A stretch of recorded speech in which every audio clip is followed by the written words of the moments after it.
Okay, must grill here. Look at this set of ribs. Let's see if we can get this thing to focus. There we go. I want you to look at that. That is one rack of baby backs. 14 bones. Alright, I'm going to take the sinew off here. And the best thing I've learned is that to use a piece of paper towel and it'll pull off in one piece. But here, instead of using brown sugar today, I'm going to use the raw cane sugar with, that's 3/4 of a cup of sugar to 1 heaping teaspoon of my red eye rub. And we're going to cut this in half so it'll fit in my marinating bowl. And we're going to grill them tomorrow. These are going to sit for about 30 hours before we cook them.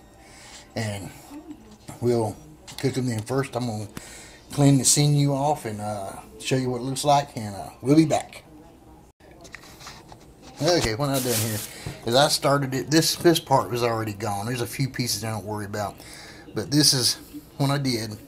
Started it with this knife. Just get under it. And then look at that. It just pulls off in one whole piece. That's all. I mean, this will come. Look at that. Just comes right off. Throw it in the bag and get rid of it.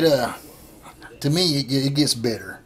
A lot of people say it don't, but it does. If flame hits that thing during the cooking process, it does get better, and it gets really funky looking too. But it does get better. Well, as far as I know, it gets better, and I think it blocks the rub and the smoke from getting in on the backside too. Anyway, it can be ribs tomorrow, Saturday. Tomorrow's Saturday. Today's Friday. I'm in the 10th day of helping my wife recuperate, and she's doing good. All right, she's over asleep right now. Hope I don't wake her up. Anyway, we'll be back. Okay, I've moistened the ribs with the old Worcestershire sauce there on both back and front, and as you can tell, I have rubbed them with the turbinado sugar and the red eye rub, and I'm going to cover them up with this lid. Now this thing here, this Tupperware thing, I have stacked 3 sets of ribs in here and still be able to get it closed. Alright, we'll be back. Okay, tomorrow I'll finish these ribs with this bone sucking sauce. I don't care, as far as I'm concerned, in my humble opinion, there ain't no better rib sauce than bone sucking sauce. I've tried them all. I make my own sauce, but mine does not compare to this bone sucking sauce. Anyway, that's when I'll use to finish them off tomorrow. Alright, we'll be back. See you tomorrow. Okay, here they are. 24 hours with the old rub on there. I used raw sugar, turbinado instead of brown sugar. Anyway, we're going to put them on the egg as soon as it gets up to temperature, and we'll be back. Okay, I got the egg. It's 124 right now. I got it set on 275. That should cook them in about 3 hours, maybe 4. I'm going to use a meat thermometer, I think. I ain't never used meat thermometer on ribs before, so I'm not sure where to stick it, if you know what I mean. Anyway, it's getting up to temp. Another 30 minutes or so, we should be there. 129 now. It's coming up. Alright, we'll be back. Okay, let's turn this thing around.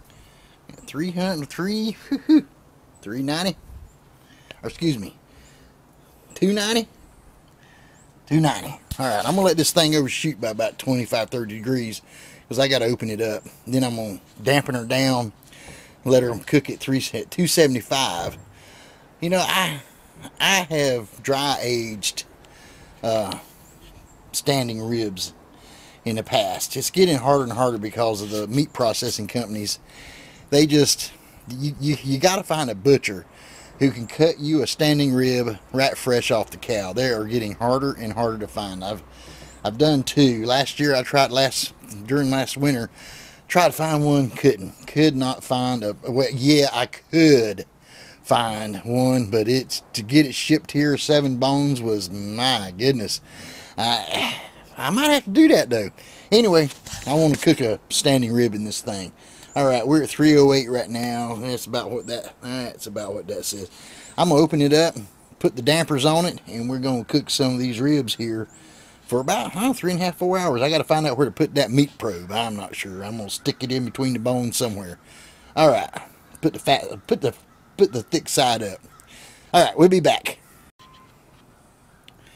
Okay, I've changed my cook temp. I bumped it up to 290 because I don't want to have a 5-hour cook here. I want to have a 3-hour cook, and that's what I want. And so I figured 290. I was thinking 300, but 300 might be a little bit hot, so I'll keep an eye on it. My food, the ribs right now, I did find a spot, a big old meaty section there to, I think between like ribs number 8 and 9 or 7 and 8 there, and it was a big old 1.5 inch thick piece of meat. I stuck it down in there, so hey, it should tell me. I want them at, I want the meat about 180, 185, because 190. 198's too. That's too much for ribs. I do. I've been cooking these things a long time. That's just, I know that's too much, because I don't want them falling off the bone, but I want them to where they do come off the bone, but I have to use my teeth get them off the bone. One thing I'm going to miss right now is my grilled corn, but I can't get it right now. So we'll look at that. I'm using the Pit Viper and the DigiQ, and it's this. I'm telling you, folks, this thing is, oh, it just makes me juicy all over. All right, we'll be back. Okay. I saw the errors of my ways. It was cooking too fast, so I turned my temps at 297, but I end that real quick just by lifting the dome. I turned it back down to 280, and because it's cooking way too fast. I can tell that already, up to 105, and I mean, you can, with pork, you can cover that 50, 60 degrees in just a little bit of time. All right, I turned her down. I'm gonna, let's just go ahead and open her up. There, we can drop the temp off of it. Look at that. I mean, this is, look at that. Now I'll tell you what, I'll throw some sauce on here the last 45 minutes of cooking, and we'll be there. All right, this is the last. I ain't never opening it again until it's done. We'll be back. Okay, now I ran this thing for about 275, 280 for, it's been about 3 hours now. The meat's up to, let's see here, 182. I just glazed it with, now I like bone sucking sauce. Made in North Carolina. I'm in North Carolina, and you know, come on. And I'm gonna pull for the home team. I do have my own stuff, but bone sucking sauce, look at that. These things, look how they look. I've got about 45 more minutes. I'm gonna put them down here, and the old big green egg will I'm sure to catch back up now, without a doubt. All right, we got just a little bit left. We'll be back. Okay, here they are. Look at these things. I haven't even sliced them yet. I'm gonna slice them up and put them on this plate right here. Look at that, baby backs. They're looking good, looking great. We'll be back.